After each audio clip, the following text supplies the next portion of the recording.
I wanted to point out for any of us who are working on marine spatial planning, that it's really great and exciting to find something like C-Sketch that creates the conflict resolution type tool here, but the pushback on marine spatial planning is huge.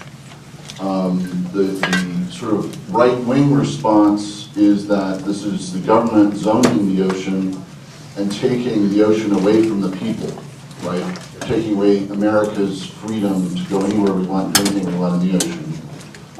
At the other end of the spectrum, we have folks who are very concerned about giving away common public resources to private interests, whether it be a wind farm or an oil rig or something else like that. And I think the problem that we saw with the MLPA in California, where you had the pushback from the marksand, unfortunately is exactly where we need to be, right? The question earlier about the thresholds of whale take, for example, becomes a critical piece here. If there is, North Atlantic right whale below which, you can't take but a teeny tiny percentage, and that's the starting point, then getting the wind farm or the shipping industry or someone else at the table is nearly impossible, but we can't afford to make that compromise.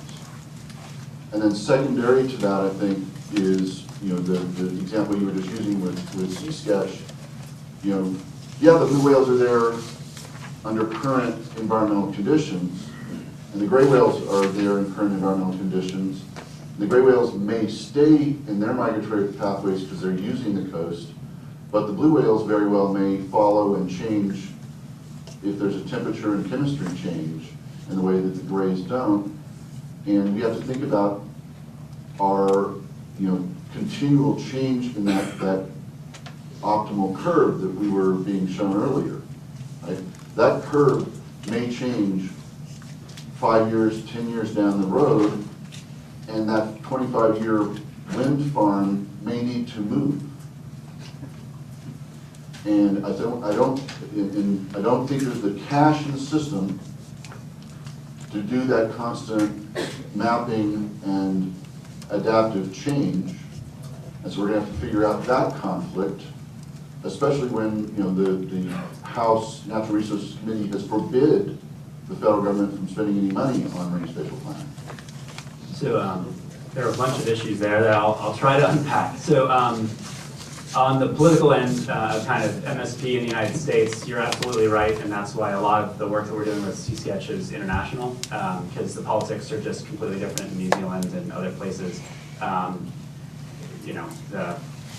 dare the federal government take away my federal waters is a different conversation down there. So on the one hand, the politics are very different. That being said, there's still marine spatial planning happening in the United States. They just don't call it marine spatial planning. They call it planning. And whether it's for shipping or for route access, that the Coast Guard is doing a lot of planning around port access. And we're very much involved in several of those conversations. So at NOAA, the Nautical Charts Division is looking to use C-Sketch to actually engage the public in updating nautical charts. So they can just log on to the web and say, your chart's bad here. On the second point of, the data is not static and we shouldn't necessarily think of it as such, and it's an evolving thing, I completely agree. And what we've been really trying to figure out is how can we drive down the costs of all these different pieces, the data collection, the planning process, and then adaptive management, so that it's feasible to have as an ongoing, usable platform. Because, things are going to change, and you're going to need to revisit those plans. That being said, I think from some of the earlier discussions on other panels, I think there are enough pragmatists in the room to recognize, even in the absence of perfect information, we should figure out a management regime and get going with the best available information we have, and then we know that will need to be updated and changed over time. I don't think that technology determines that one or another. I think the critical piece is framing the conversation so that people know that the plan we have is not going to be the forever document, it'll be the next 5-year document or the next 10-year document, and then we'll come back and revisit that. And yeah, and it is costly, and we're trying to drive down those costs in as many different ways as we can figure out how to do so. Can I just add one thing to that? I would just put a plug in for the people in this room and in this community who really have the best sense of the variation in space and time of these long-lived, highly migratory animals to be engaged in the marine spatial planning debate, even if it doesn't feel like it intersects with your worldview in a completely aligned way. A lot of these tools and approaches and even the sort of philosophy behind them have come out of a more terrestrial-based planning approach and a planning around habitats that don't get up and move. But it doesn't mean that your species won't, they won't be on the table, or that they won't be important to the decision making. And so I think we just have to continue to work to push these tools to be more relevant and more applicable to the animals that you care about and the different contexts and behaviors that are important to determining whether or not they're impacted by things. So you're not going to move an offshore wind energy development once it's there, right? But that 25-year time frame, it's there. So the point is to be there in the beginning in the discussion to help inform whether that decision, whether it's a go or no go, and then if it is a go, where is would be the best place for it to be, given what we know about the variation and how the animals use the environment. I guess John's got a question. Are we migrating the mics around? I can talk loudly too. I mean, one's just a minor point that maybe for the C sketch, and then maybe a bigger point that goes to all the presentations as a whole. I guess one key thing that I worry about when I see it's that intermediate step where all that data is integrated that kind of is a little bit off the table, a way to make sure where it's used in C sketch it is clear what that data is and its limitations. Because, for example, to manipulate the example you chose, that was based on, I think, whale watch data from Santa Barbara. So what was really happening is the lanes were being routed around where the whale watch boats, around whale watch boats as opposed to where blue whales were.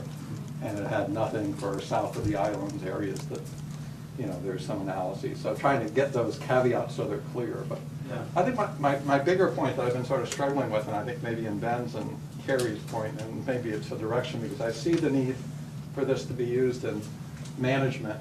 I guess what troubled me was that so much of the orientation was at the endpoint result, which obviously is what the managers are after, instead of what I would see as using this tool as a way to test which of the assumptions the output is sensitive to. So that where maybe the conclusion that pollutant impacts on seabirds are the greatest thing, you'd recognize the uncertainty of some of the elements that led to that conclusion.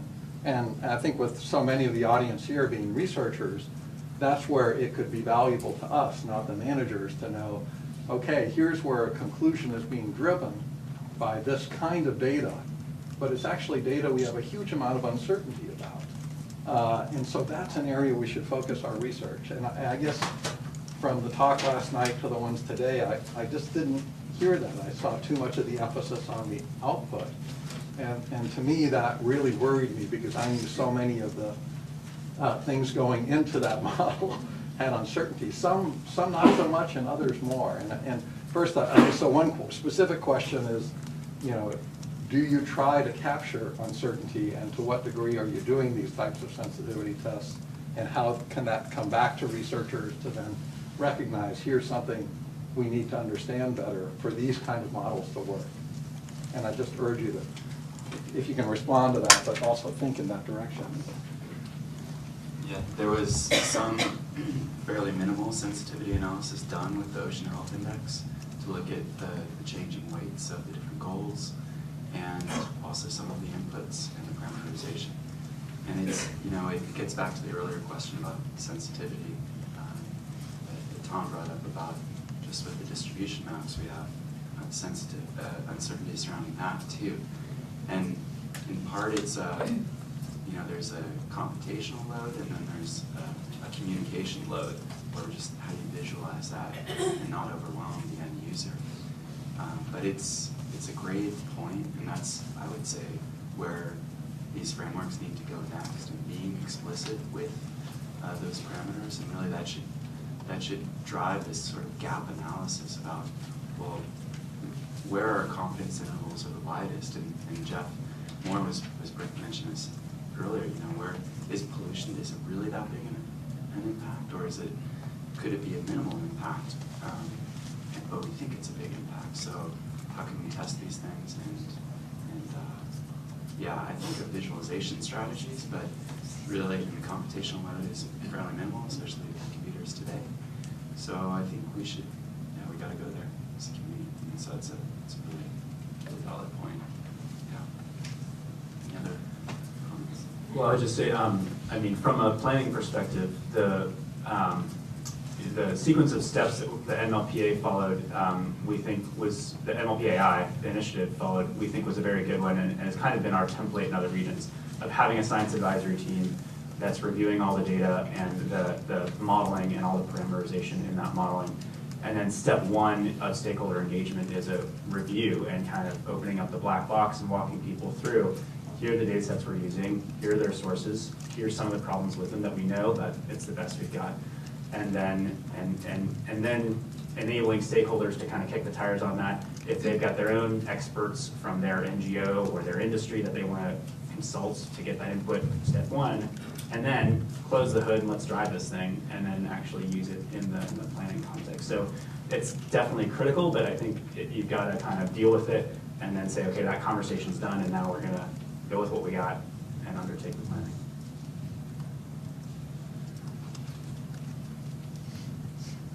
I guess one of the things that I'm worried about too, and I really like John's comments there, is if you really are highly uncertain, and yet your decision is going to have an impact that lasts 25 years and is irreversible, I think you should not make any recommendations. I mean, there has to be some line in the sand of, we're scientists, we're incorporating the data that we have, but we realize that we're so uncertain about this, and the decision is so sensitive to this thing where we're ignorant that we should not make the decision. And I don't really see that on the table, and it makes me very concerned that that's not on the table, that at some point you just have to say, you shouldn't go forward with this development until we get X and Y data, because, we don't know what the outcome's gonna be, and there's somehow, there needs to be some way of communicating that effectively, that, garbage in, garbage out, and it worries me having all these little toggles that everybody can manipulate and fiddle around with, and it makes it look like you have a lot more control over the system than you really do. And so I really think there is a real need to have that interaction with the scientist. And I guess the other thing that is somewhat of concern is that, when you give your presentations, and I have to preface this by saying, I'm all in favor of doing cumulative impact stuff. I mean, I think it's a problem that the community needs to tackle. It's a hard one, and more power to you for doing it.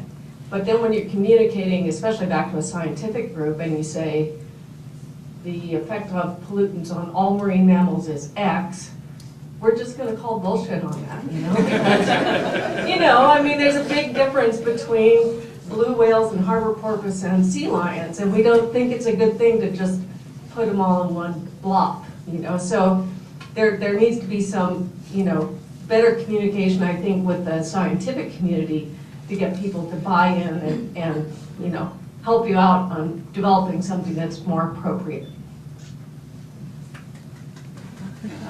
Fair point.